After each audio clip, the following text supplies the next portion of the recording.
Amos, this seems like Sunday. Well, it is Sunday. You see, Andy, we is on the radio now every Sunday on CBS for Rinso. That's right. Rinso.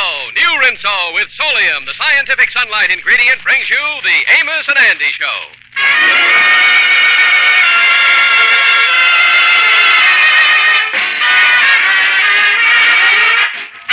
Yes, sir. Lever Brothers Company, the makers of Rinso, brings you a full half hour of entertainment with Lou Lubin, Eddie Green, Ernestine Wade, the Jubilaires, Jeff Alexander's orchestra and chorus, and radio's all-time favorites, Amos and Andy.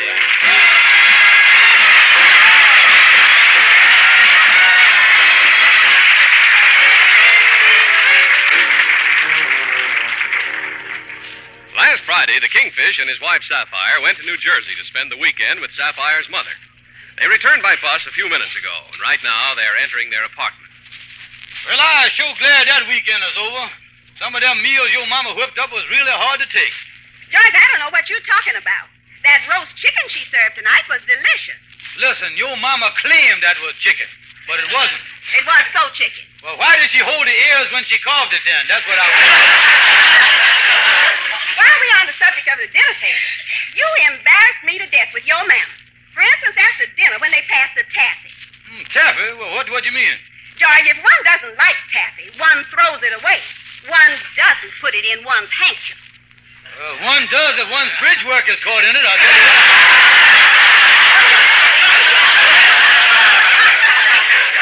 I ain't got no money for no new bridge. George, while we're on the subject of money, don't you think it's high time you done something about getting us a steady income? Well, I tell you, honey, it ain't my fault. See, I happens to be at the in-between age in life right now. What you mean, the in-between age? Well, I'm too old to work and I'm too young to collect Social Security.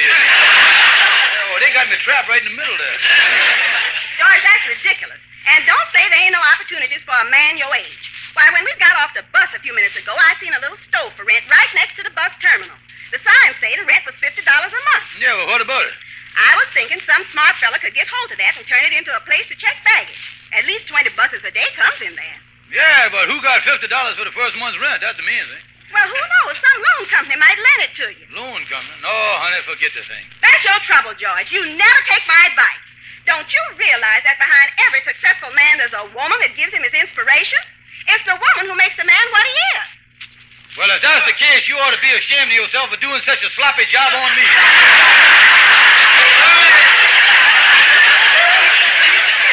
You're impossible. I'm going in the bedroom and unpack. Yeah, get in there. Never hear nothing like that. Rent that stove by the bus terminal, start a check-in service. Hey, that's a pretty good idea. $50 rent. Only trouble is there ain't no loan company in the city would trust me, though. Wait a minute, maybe I could get Andy to start a loan company and loan me 50. Hey, I'll drop in Andy's office.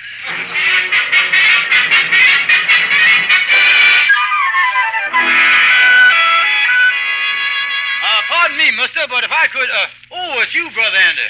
Well, who else you expect to find in my office here? Well, it's, just that I had something else on my mind, Andy. When I passed your office, you see, I seed you laying back in your chair through the window there with your mouth open and your teeth gleaming. I just naturally mistook you for a loan shark. Yeah, well, that's a natural mistake, all right. Yeah, well, I got to get on down the street here and give a loan company a break, I guess. Yes, sir. You know, I wish I could throw my business to a friend. By the way, Andy, you ever considered entering the field of loan sharkery? No, I ain't, Kingfish. Is that loan business a pretty good business? Well, not only is it a good business, Andy, but anybody that goes into it is performing a great humanitarian service. How you mean? Well, take the average man that got a lot of little bills that make him miserable. Yeah. Well, now, the loan company give him enough money to pay all them bills. That way he can consolidate his misery into one big lump, you see. Well, I wouldn't mind going into something like that. Tell me this, did the man pay people interest on the misery, too? Oh, yeah, you can soak him anything you want, you know. Oh, boy, that's the business for me. Yeah, I'm going into loan business. I'll just sit down here and wait for somebody to knock on the door. Wonder who my first customer will be. Well, Andy, I is noted for helping people get started in business. I'll borrow $50 from you. Yeah, well, you'll borrow 50. Yeah. Listen, Kingfish, I was looking for bona fide customers. I ain't gonna lend no money to no Welshers like you. Now, listen, Andy, you is in the loan business. I heard you say it, and you can't back out of it now. You is forced to loan me the money under the RFC. The RFC? Yeah, reach for the money or reach for the cash. Either one. Hand the stuff over here. Now, hold it a minute here. Hold everything. This whole thing is beginning to sound a little crazy to me. I think this is just a scheme of yours to get $50 away from me. Why, Andy, does you think that me, a brother in the lodge, would stoop to such a thing? That me, a friend of yours from childhood, would stoop so low as to gyp you out of money? Yes, I does. Well, so much for the stooping. Let's stand up straight and give the facts out here. Yeah, what is your interior motive on this thing, anyhow? Well, now, look, Andy, I done located a store by the bus terminal over here. Now, we rented the place with 20 or 30 buses coming in every day. We can make a nice income checking the baggage for the passengers. All we need is $50 for the first month's rent. Well, yeah, now you're talking. Now, that don't sound bad. I'll be willing to put up 25 if you raise the other half. Well, okay, Andy, that's a deal. Tell you what, I ain't got the whole 25, but I'll tell you what I'll do. I'll sell my wife's fur coat and let her shiver till business gets going.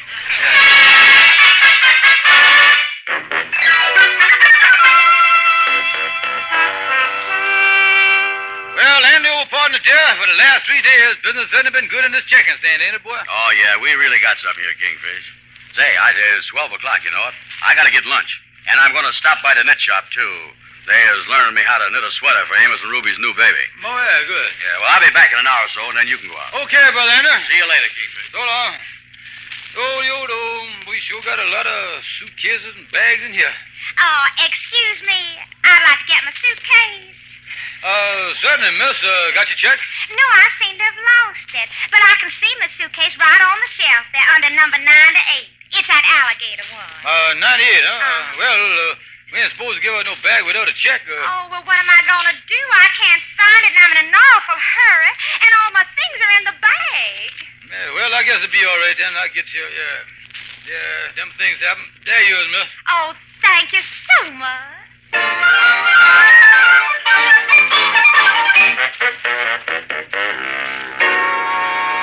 Well, I wish Andy would get back here from lunch. I is starving.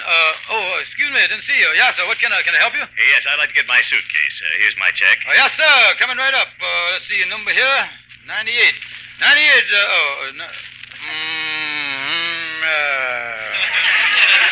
Is there any trouble about my bag? Oh, no, sir, no trouble at all. It just ain't here, that's all. It's not here. No, sir, I tell you, mister, the thing you see, we was, That's not a very good explanation. But now listen, mister, if you just give us a little time, I guarantee you that we can straighten this thing out. A little time? Yeah. Look, you. Besides that being a very valuable alligator bag with all my clothing in it, there was also over $1,000 worth of my wife's jewels. Oh, me, Now, I'll be back here tomorrow morning at 10 o'clock. And if you don't have that bag, I'm going to sue you for $2,000. I'll see you in the morning. Goodbye. Oh, what is that going to do now? If I wasn't afraid of getting drowned, I'd jump off the Brooklyn Bridge.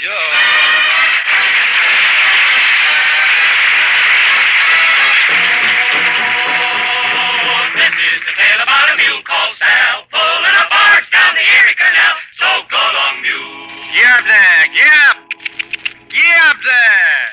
Oh, we gotta get from Albany to Buffalo. I've got a mule and her name is Sal. 15 miles on the Erie Canal. She's a pretty good worker, a pretty good pal. 15 miles on the Erie Canal. We haul some barges in our day, filled with lumber, coal, and hay. And we know every inch of the way. From Buffalo down to Albany. So low bridge, everybody down. Low bridge, cause we're coming into town. And you always know your neighbor, you'll always know your pal. If you're ever navigating on the Erie Canal. So long, Bill, don't you be no fool. We've got a lot of work to do. Go to the left, go back, gee. We've got to make it into Albany. We gotta get going on our way. Giddy up, giddy up, giddy up. You get your hay and I'll get my pay. We've got to make it into Albany. Low bridge, everybody down. Low bridge, cause we're coming into town. Low bridge, get down, get down. Low bridge, cause we're coming into town. So go along, mule. Now you're navigating on the Erie. That Erie Canal.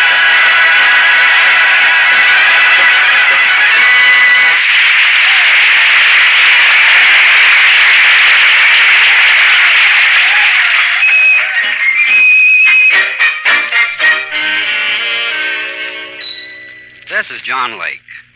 Now, tomorrow, I'm going to take a stroll around our neighborhood and look at the many Rinso washes hanging on the lines. I think I can always tell a Rinso wash. New Rinso gives your wash an amazing new brilliance. New Rinso with Solium gets white clothes not just whiter, but whiter than new. And washable colors even brighter than brand new. Now, the reason for the wonderful whiteness and brightness of Rinso washed clothes is Solium, the new scientific sunlight ingredient that's contained in today's Rinso. You know, you can actually dry clothes indoors, and new Rinso puts sunshine in your wash. Rinso is safe for clothes, so kind to hands. So, next time you shop, be sure to get the giant size. It's economical and convenient. Remember, only Rinso contains Solium. And now, back to Amos and Andy.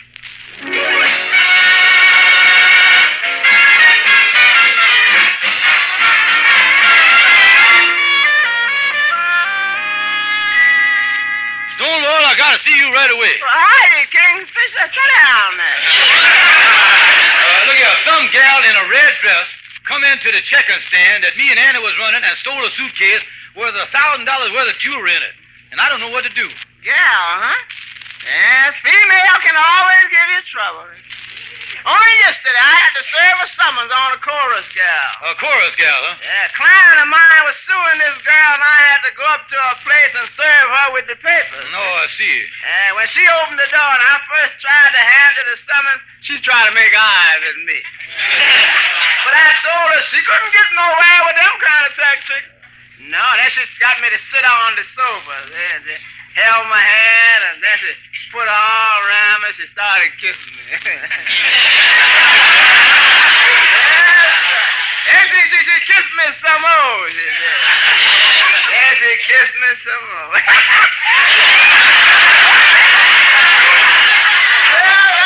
And she kissed me some more. Yeah, well, what did she say? What did she do when you handed her the summons? What summons is that? Oh.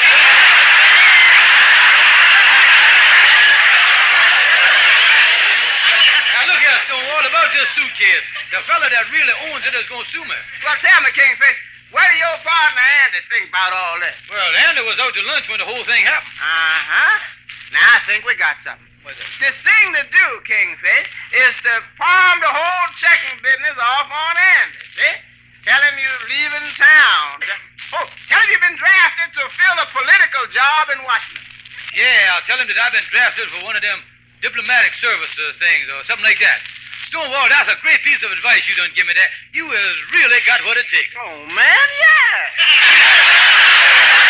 You dealing with women, you got to be on your toes. What do you mean? Well, for instance, now, I had a case coming up this morning, and a woman lawyer was going to oppose me. See? It was the kind of case where if she was going to win it, she really had to be sharp in court, see, right on her toes. So I worked out a scheme to outsmart her. What'd you do, Stonewall? Well, listen, now, like I said, see, the case was coming up at 9 o'clock this morning. So last night I got out of bed every 15 minutes and called her on the phone. When she answered, I hang up. Yeah, I know by doing that all night I'd keep her from sleeping, and she'd really be exhausted in court this morning. Yeah. Well, tell me this, Stonewall. How did the case come out? I don't know. I was so knocked out I overslept.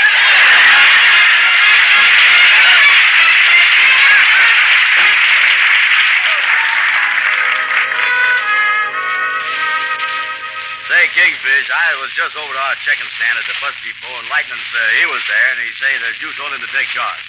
Yes, I told Lightning to take charge of the place, and I had to come over to the lodge hall here to write out my resignation letter to you as my partner. Resignation letter? Yes, it's my farewell epistle. And I want you to hear it, Andy. Yeah, I'd like to read it. It's a beautiful thing. Here it is. Say here, dear partner, dear. Quote, so long, unquote. Signed, your disrespectful old partner, George Stevens. Now, don't cry, Andy. Pull yourself together. I know how you... Wait a minute here. Wait a minute. Why is you quitting the checking business? Well, Andy, I've been drafted to serve the government of the United States of America.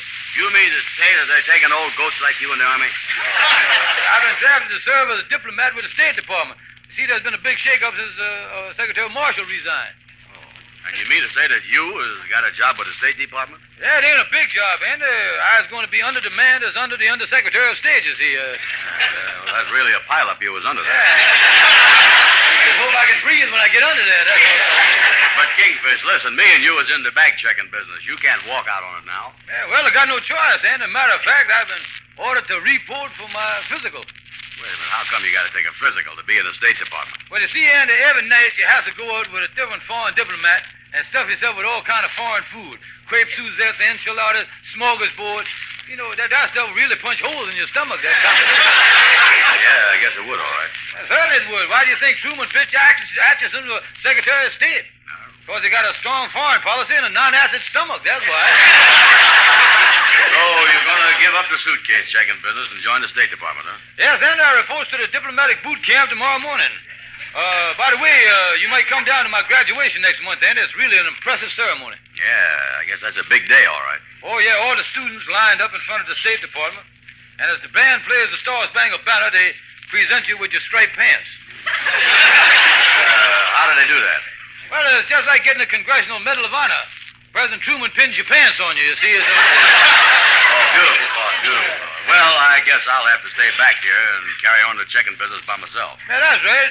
And the State Department wants you to sign this paper releasing me from the whole mess. Yeah? Where'd I sign? Right down the bottom there where I say I hereby affixate my hand and seal. See it right there? Yeah, okay, here I go.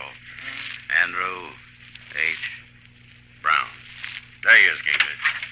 Come in, Amos, come in. Oh, hi there, fellas. I was just talking to Henry Van Ford, and I was wondering how you fellas is going to get out of that mess with the suitcase that the fella's going to sue you. Well, so long, ex-partner dear. I was off to Washington. Stop him, Amos, stop him. Tackle him around the legs there. I snapped the lock on the door when I come in there. Yeah, good, good. Now, Amos, what mess about what suitcase and who is going to sue who? Well, I just heard that the Kingfish here made a mistake, and he give out a suitcase that he didn't have no check for it to some gal in a red dress. And the rightful owner's going to sue both of you for $2,000. What about that, Kingfish? Well, Andy, believe me, I meant to tell you about the whole thing, but in the excitement of my new job, I done clean slipped my mind, Andy. Yeah, well, you can forget about that job till this mess is cleaned up. We is in this together. Well, okay, Andy, I'll stick with you. If that's the way you feel about it, I'll resign my post with the State Department. But if we have the war, you get your head shot off. Don't come hollering to me about it now.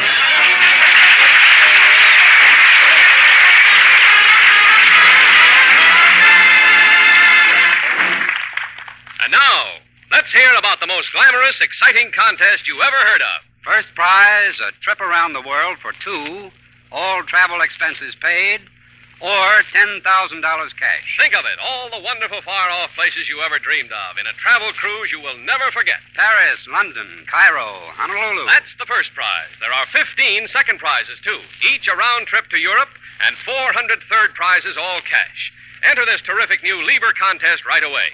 Now, here's all you do. Finish this statement in 25 words or less. I like large-size Rinso because.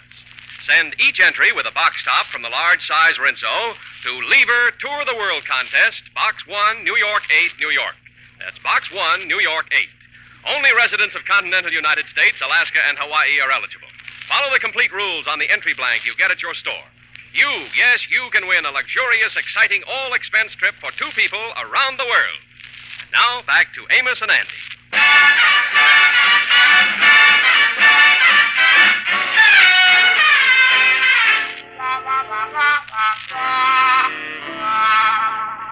Hello, Shorty. Come in. We is in a mess. Yeah, we has been robbed of a suitcase worth $2,000 by a gal in a red dress. What must we do? Well, I get the finest private detective. I go direct to the FBI. I get the New York City police. I tell the man. I see that. Don't ask me. You know, Shorty, this here is the worst mess we ever been in. Yeah, we thought about going to the police, the suitcase, but with the owner coming back tomorrow morning to sue us, the chances is the police couldn't find the gal at that time. Why don't you tell the police that she's a dangerous character and they'll go after her right away? Yeah, that's what we'll do. And then we'll tell the police that you was the one that was robbed because you look a little more beat up to start with than I does, you see. Okay. I'll be the one that was robbed. Yeah, oh, Shorty, thank you a lot. You know you was one of the smartest men alive. Oh, yeah. You know, fellas, robberies is bad, all right. I had a hold up in my barber shop once, but, boy, I was prepared. You see, I was tipped off on this by this pal of mine who told me the best thing to do was to fix myself up with a sawed-off shotgun. A sawed-off shotgun? And sure enough, that very night, a couple of fellas come in and said, "Stick 'em up." I whipped out my gun and put it to my shoulder, and as I got ready to shoot, I realized my mistake. What mistake? So I started off the wrong end.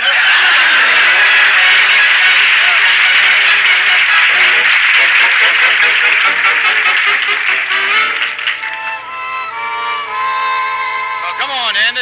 Here's the desk sergeant over here. Yeah, as would you say, how did this bandage on my head look? Oh, fine. Now, excuse us, officer, but we come here to report an armed robbery. I was afraid it's the beginning of a terrible crime wave. Crime wave? When did it start? Well, a few hours ago on my partner's head. Allow me to introduce ourselves. I is George Stevens, and this here's Andy Brown, who was just unconscious. Unconscious? Likewise. Now, wait a minute. Let's get the facts here so I can make out a report on it. Yeah. Well, you see, sir, me and Mr. Brown here runs the check stand at the bus terminal. When I come back from lunch today and walked into the stand, why, I stumbled over a lumpy object on the floor. I was about to put a check tag on it and toss it into one of the bins when I noticed it was Mr. Brown here. Yeah, that's right. It was me, all right. Yes, go on. Well, I realized immediately that Mr. Brown was unconscious because the blank look on his face was a little more alert than usual, you see. So when I look around, I discovered that the alligator bag, a suitcase was missing worth $2,000 worth of stuff inside of it, you see. Mr. Brown, since you were the one who was assaulted, suppose you let me have your version of the robbery. Yes, sir. Well, I was standing behind a check stand when a cute young gal walked up to me wearing a red dress. She was carrying a pink lace parasol in her left hand and a blackjack in her right. Oh, she sure was cute. Go on. What happened next? Well, I smiled at her, and when I tipped my hat, she conked me over the head. And while I was standing there, she whanged me on the head 20 or 30 times. Good heavens, man, why didn't you defend yourself? Oh, I was too polite to strike a woman. Well, this woman is dangerous, all right. Hitting Mr. Brown on the bare head 20 or 30 times. Think of the damage she could have done. Yeah, lucky I took off my hat or she'd have smashed my new derby to pieces. Oh, this woman is a menace, officer. Well, I'll notify all the squad cars to be on the lookout for the woman in red. We may be able to catch her unloading the loot at one of the pawn shops. Yeah, so you better comprehend her as soon as possible. We'll do that for her.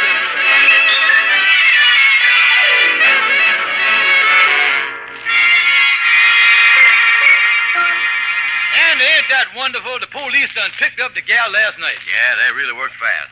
But how come we had to come down here at the police station this morning? Yeah, well, we got to prefer charges against the gal and see if they picked up the suitcase.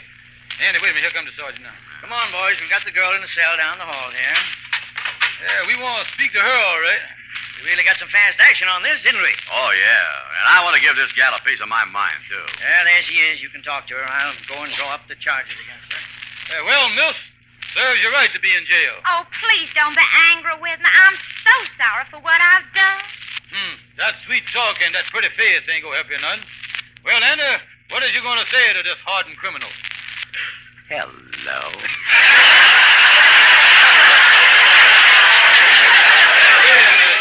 Take it easy, Andy, will you? Oh, please listen to me. I ain't really a criminal. I took that bag because I was broke and desperate.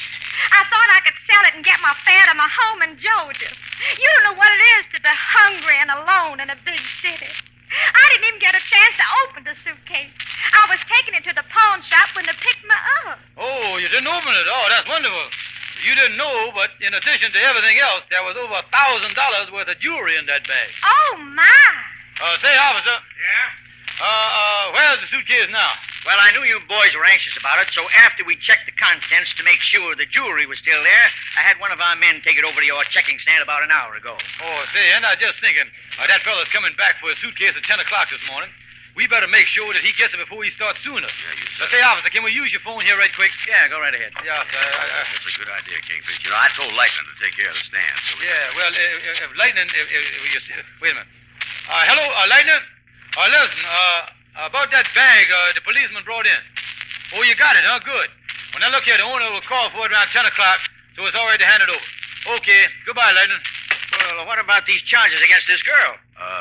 let's drop them, Kingfish. We didn't lose nothing. Okay, Andy. Dropped them. Well, if that's what you want to do, it's out of our hands. Oh, thank you. Yeah, and here's $5, miss, to help you out with your train fare. Oh, thank you.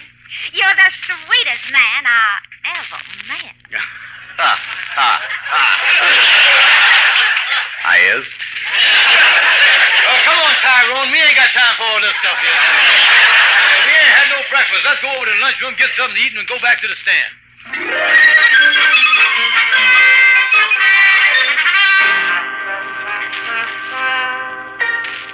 Well, Lightning, everything under control here? Yes, the owner of that bag stopped by a few minutes ago, Miss Kingfish, and picked it up. Yeah, well, that's a load off our hands, Lightning. I bet that fellow was glad to get it. What do you mean? The one that picked up the bag was a woman in a red dress.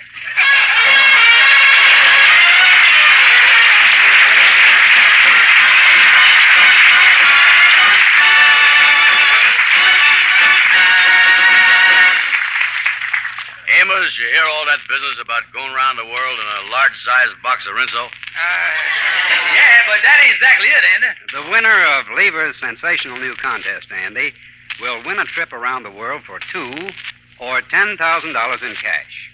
Your Rinso dealer has all the information, so when you buy a large-sized box of Rinso tomorrow, ask about it. More women use Rinso than any other wash-day soap in the world. Good night, folks. See you next Sunday.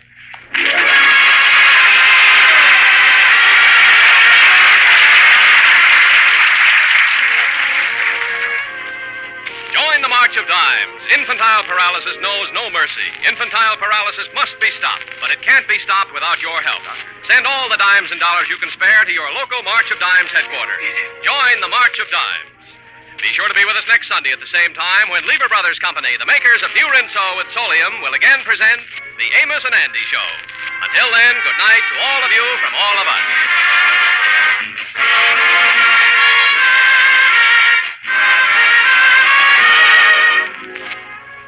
Doctors have proved it. Lifebuoy Health Soap with its purifying ingredient gets skin cleaner, stops BO as no other leading soap can. Yes, doctors compare daily baths with leading soaps, proved you are cleaner, safer from BO with Lifebuoy. Get Lifebuoy right away.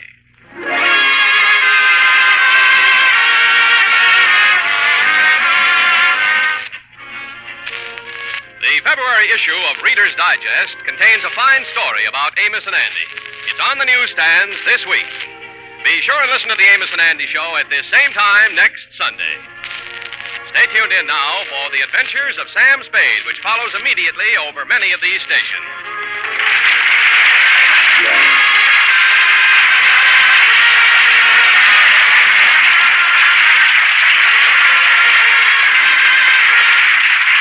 This is CBS, where 99 million people gather every week, the Columbia Broadcasting System.